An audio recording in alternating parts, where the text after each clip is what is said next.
ಬಾ ವಿಕ್ಕಿ, ಯಾಕಿನ್ನೂ ಮಲಗಿಲ್ವಾ?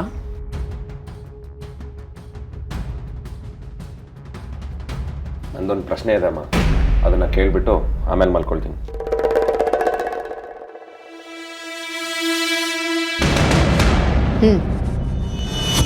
ಅಗ್ರಜನ್ ಮದುವೆಗೆ ಅಷ್ಟು ಸಲೀಸಾಗಿ ಒಪ್ಕೊಂಡ್ರಲ್ಲ, ನಿಮ್ಗೇನು ಅನ್ನಿಸ್ಲೇ ಇಲ್ವಾ? ಅವನು ಮದುವೆಗೆ ಒಪ್ಕೊಂಡಿರೋದೇ ದೊಡ್ಡ ವಿಚಾರ. ಮತ್ತೆ ಅವನು ಮನಸ್ಸು ಬದಲಾಯಿಸೋದ್ರಲ್ಲಿ ಮದುವೆ ವಿಚಾರನ ಮುಂದುವರ್ಸೋದು ಒಳ್ಳೇದಲ್ವಾ? ಬರೀ ಮದುವೆ ಮಾಡಿ ಮುಗಿಸ್ಬೇಕು ಅಂತ ಯಾಕಮ್ಮ ಯೋಚನೆ ಮಾಡ್ತಿದ್ದೀರಾ? ಮೊದಲು ಅವನು ಒಪ್ತಾ ಇರಲಿಲ್ಲ, ಇವಾಗ ಒಪ್ಪಿದ್ದಾನೆ. ಎಲ್ಲ ಸರಿ, ಹಾಗಂತ ಗೊತ್ತು ಗುರಿ ಇಲ್ಲದೆ ಇರೋಳಿಗೆ ತಗ್ಲಾಕಾಗತ್ತಾ? ಗೊತ್ತು ಗುರಿ ಇಲ್ಲದೆ ಇರೋಳು ಅಂದರೆ? ಆ ಸಾಹಿತ್ಯ ಯಾರು, ಏನು, ಅವಳ ಬ್ಯಾಕ್ಗ್ರೌಂಡ್ ಏನು ಅಂತ ಒಂದಾದ್ರೂ ಗೊತ್ತಿದೆಯಾ? ನಿಧಾನಕ್ಕೆ ಎಲ್ಲ ಗೊತ್ತಾಗತ್ತೆ.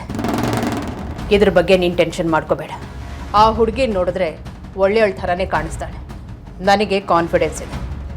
ಅಮ್ಮ, ಕೆಲವು ದಿನ ಹಿಂದೆ ಬಂದಿರೋ ಸಾಹಿತ್ಯ ನಿಮಗೆ ಒಳ್ಳೆಯವಳ ಥರ ಕಾಣಿಸ್ತಾ ಇದ್ದಾಳೆ. ಆದರೆ ಆಗ ನಾನು ಮದುವೆ ಆಗ್ತಿರೋ ಹುಡುಗಿ ಆರ್ತಿ ಅಂತ ಗೊತ್ತಾದ್ಮೇಲೆ ಅವಳು ಒಳ್ಳೆಯವಳ ಕಾಣಿಸ್ಲಿಲ್ಲ ಅಲ್ವಾ? ಈಗ ಆರ್ತಿ ವಿಚಾರ ಯಾಕೆ? ಖಂಡಿತ ಆರ್ತಿಯವ್ರ ವಿಚಾರ ಬೇಕೇ ಬೇಕು. ಅಂತ ಒಳ್ಳೆ ಹುಡುಗಿನ ಒಪ್ಕೊಳ್ಳೋಕ್ಕೆ ನೀವು 100 ಪರೀಕ್ಷೆ ಮಾಡಿದ್ರಿ. ಆದ್ರೆ ಈಗ ಎಲ್ಲಿಂದನೋ ಬಂದವಳನ್ನ ಸಲೀಸಾಗಿ ಒಪ್ಕೊಂಡ್ರಿ ಅಲ್ಲ? ತುಂಬ ಮಾತಾಡ್ತಿದ್ಯಾ ವಿಕ್ಕಿ. ನಿನ್ನ ಪ್ರಕಾರ ಏನಾಗಬೇಕಿತ್ತು? ಆಗ್ಬೇಕಾಗಿರೋದು ಬೇರೆನೇ ಇತ್ತು, ಆಗಲಿಲ್ಲ. ಇನ್ನು ಮುಂದೆ ಆದರೂ ಅಗ್ರಜನ್ನ ಅವಳ ಜೊತೆ ಲಂಚ್ಗೆ, ಡಿನ್ನರ್ಗೆ ಆ ಥರ ಎಲ್ಲ ಕಳಿಸ್ಬೇಡಿ.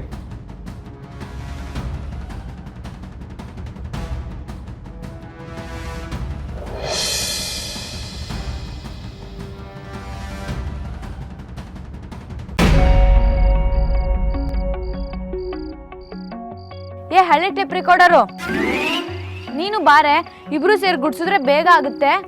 ಅದಕ್ಕೆ ನೀವು ಇವಳನ್ನ ಹಿಡ್ಕೊಂಡಿರಿ, ಬಂದೆ. Nonsense, disgusting. ಈ ಅದಿತಿ ಯಾವಾಗ ಕಾಮ್ಶೋರ್. ಅದು ಅದಕ್ಕೆ ನೀನೇನು ಹೇಳ್ಬೇಡ ಅಮೂಲ್ಯ. ನಿನ್ನ ಮನ್ಸಲ್ಲಿ ಏನು ನಡ್ತೀನಿ ನನಗೆ ಅರ್ಥ ಆಗ್ತಾ ಇದೆ. ಏನು ನಡೀತಿದೆ? ನಾನು ಆರಾಮಾಗೆ ಇದ್ದೀನಿ. Perfectly all right. ನಿಮ್ಮ ಅಣ್ಣ ವೇದಾಂತ್ ಸುಳ್ಳೆ ಪುಳ್ಳೆ ಏನು ಡಿಫ್ರೆನ್ಸ್ ಮಾಡಲ್ಲ. ಅವನಿದ್ರು ಒಂದೇ, ಇಲ್ಲದೇ ಇದ್ರು ಒಂದೇ. ನನ್ನ ಲೈಫ್ ನನಗೆ. ಇನ್ನು ಯಾರು ನನ್ನ ಲೈಫನ್ನ ಶೇಕ್ ಮಾಡೋಕ್ಕಾಗಲ್ಲ. ಅದಕ್ಕೆ ಆಗಲ್ಲ. ನಾ ಅಣ್ಣನ ಹೆಸರು ತೆಗ್ದೇ ಇಲ್ಲಲ್ಲ ಅಮೂಲ್ಯ.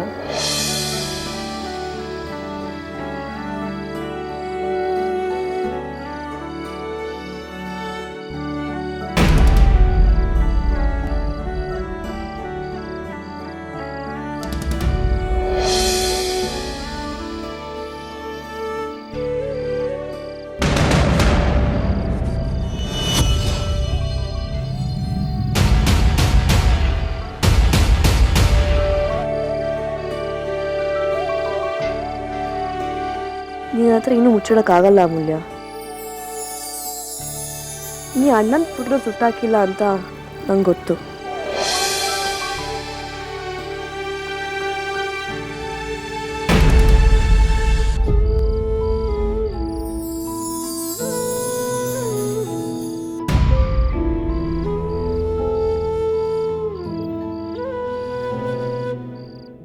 ಪಾರ್ಟಿ ಮುಗಿದ್ಮೇಲೆ ಕೈಕಾಲು ಮುಖ ತೊಳ್ಕೊಳ್ಳೋಕ್ಕೆ ಆರ್ತಿ ಅಕ್ಕ ನೀರು ಕಾಯ್ಸಕ್ಕೆ ಇಟ್ಟಿದ್ದಾಳೆ ಅನಿಸುತ್ತೆ.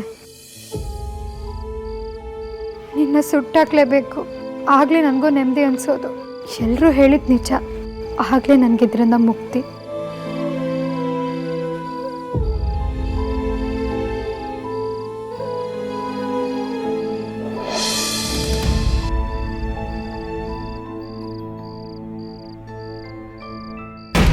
ಬೆಂಕಿನೇ ಉರಿತಿರುವಾಗ ಇನ್ನು ಮ್ಯಾಚ್ ಬಾಕ್ಸ್ ಯಾಕೆ?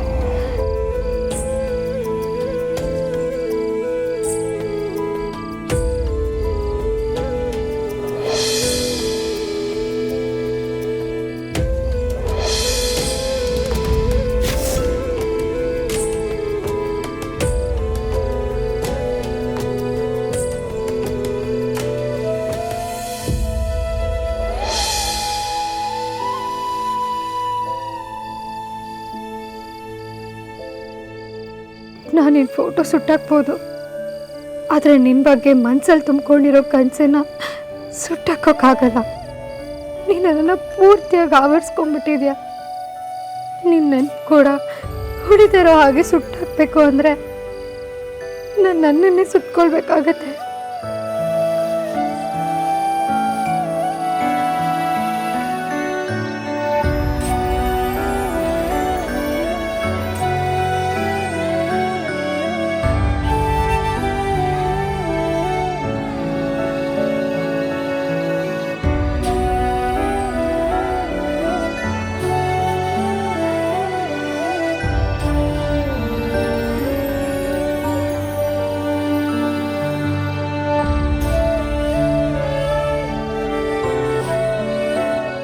ಅದಕ್ಕೆ ನಾನು ನಿನ್ನ ಫೋನ್ ಕೊಟ್ಟು ಅವನಿಗೆ ಬಾಯಿ ತುಂಬ ಬೈ ಅಂದಿದ್ದು. ಅವ್ನು ಬಯಸ್ಕೋಬೇಕು ಅಂತ ನನಗೂ ಅನ್ನಿಸ್ತು. ಅವ್ನು ನಿನ್ನ ಫೀಲಿಂಗ್ನ ಅರ್ಥ ಮಾಡ್ಕೋಬೇಕಿತ್ತು, ಆದರೆ ಮಾಡ್ಕೊಂಡಿಲ್ಲ. ಹೇಗೋ ಅನುಮಾನ ಬರ್ದಿರೋ ಕ್ಲೀನ್ ಮಾಡಿದ್ದೀನಿ. ಬಾ ಅಮ್ಮು, ನೀನು ರೂಮಿಗೆ ಕರ್ಕೊಂಡು ಹೋಗ್ತೀನಿ. ಸರಿ, ಹಾಗೆ ಮಾಡು. ನಾನು ಅಜ್ಜನ ಕರ್ಕೊಂಡು ಹೋಗ್ತೀನಿ. ಮನೆಗೆ ರೀಚ್ ಆಗ್ತಿದ್ದಾಗೆ ಮೆಸೇಜ್ ಮಾಡಿ ಆಯಿತಾ? ಸರಿ, ನೀನು ಹುಷಾರು. ಡೌಟ್ ಬರ್ದಿರೋ ಥರ ಮ್ಯಾನೇಜ್ ಮಾಡು. ಇಲ್ಲಾಂದ್ರೆ ಚಿಕ್ಕತ್ತೆ ಬೇಜಾರು ಮಾಡ್ಕೊಳ್ತಾರೆ. ಸರಿ ಅದಕ್ಕೆ. ಯಾಕಬಿಡು, ನಾನು ಹೋಗ್ತೀನಿ. ಹೋಗ್ತೀಯಾ? ಆದ್ರೆ ರೂಮಿಗಲ್ಲ, ಸೀದಾ ಕೆಳಗೆ ಹೋಗ್ತೀಯಾ. ಬಾ ಸುಮ್ಮನೆ ನೀನು. ನಿಧಾನ. ಕೋಲ ಕುಡಿದ್ರು ತೂರಾಡ್ತಾರೆ ಅಂತ ನೀನು ನೋಡಿದ ಮೇಲೆ ಗೊತ್ತಾಗಿದ್ದು ಕಣೆ. ಒಳ್ಳೆ ಹುಡುಗಿ. ಅದೇನು ಯೋಚನೆ ಮಾಡಿ ತಲೆ ಕೆಡಿಸ್ಕೊಂಡಿದ್ಯೋ ಏನೋ. ಪಾಪ ಇವರೆಲ್ಲ ನಿನಗೋಸ್ಕರ ಪಾರ್ಟಿ ರೆಡಿ ಮಾಡಿದ್ರು. ನೀನು ನೋಡಿದ್ರೆ ತೂಕಡಿಸ್ತಾ ಇದೀಯಾ. ಸರಿಯಾಗಿ ನಿದ್ದೆ ಮಾಡಿಲ್ಲ ಅನ್ಸುತ್ತೆ, ಅದಕ್ಕೆ ಈಗ ನಿದ್ದೆ ಬರ್ತಿರೋದು. ಸರಿಯಾಗಿ ಮಲ್ಕೊ.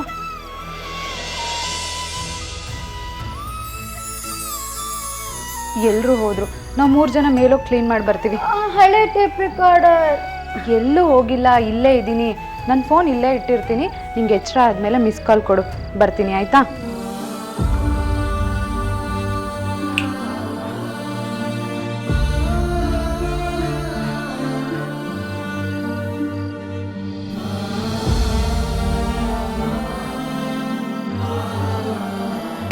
ಎಲ್ಲ ನಿಮ್ ಜೇಮ್ಸ್ ಜಗದೀಶ ಯಾವಾಗ ಸಿಗ್ತಾನೋ? ಕಾಂತಣ್ಣ ಕಾಂಟ್ಯಾಕ್ಟ್ ಮಾಡಿ ತುಂಬಾ ಟ್ರೈ ಮಾಡ್ತಾರೆ, ಕೈಗೆ ಸಿಗ್ತಾ ಇಲ್ಲ. ರಾತ್ರಿ ಮಲ್ಗಕ್ಕಾದ್ರೂ ಮನೆಗೆ ಬರ್ಲೇಬೇಕಲ್ವೇನೋ, ಅಲ್ಲಿ ಸಿಗಲ್ವಾ? ಕಾಂತಣ್ಣ ಅವ ಇವತ್ತಿಲ್ಲ, ನಾಳೆ ಎಲ್ಲಿ ತಲೆ ಗೊತ್ತಿರ್ಲಿಲ್ಲ. ಈಗ ಯಾವ್ದು ಅಫ್ಘಾನಿಸ್ತಾನಕ್ಕೆ ಹೋಯ್ತಾ? ಅರೆ ಅಲ್ಲ, ಅಫ್ಘಾನಿಸ್ತಾನ್ಗೆ ಹೋಯ್ತು, ಅಲ್ಲೇನ್ ಮಾಡ್ತಾ ಇದೆ ಅದು? ಕಾಂತಣ್ಣ ಅಲ್ಲೂ ಒಂದು ಚಂದ ಇದ್ದ ಗಂಟಿಗೆ 4 ಹೆಣ್ಮಕ್ಳು ಕೆನ್ನೆ ಕಚ್ಚಿದ್ದು, ಅದು ಡೀಟೇಲ್ಸ್ ಕಲೆಕ್ಟ್ ಮಾಡಕ್ ಹೋಯ್ದ. ನೀ ಏನ್ ವರಿ ಮಾಡಬೇಡ, ನಾ ಜಗದೀಶ್ ಮೀಟ್ ಮಾಡಿಸ್ತೆ.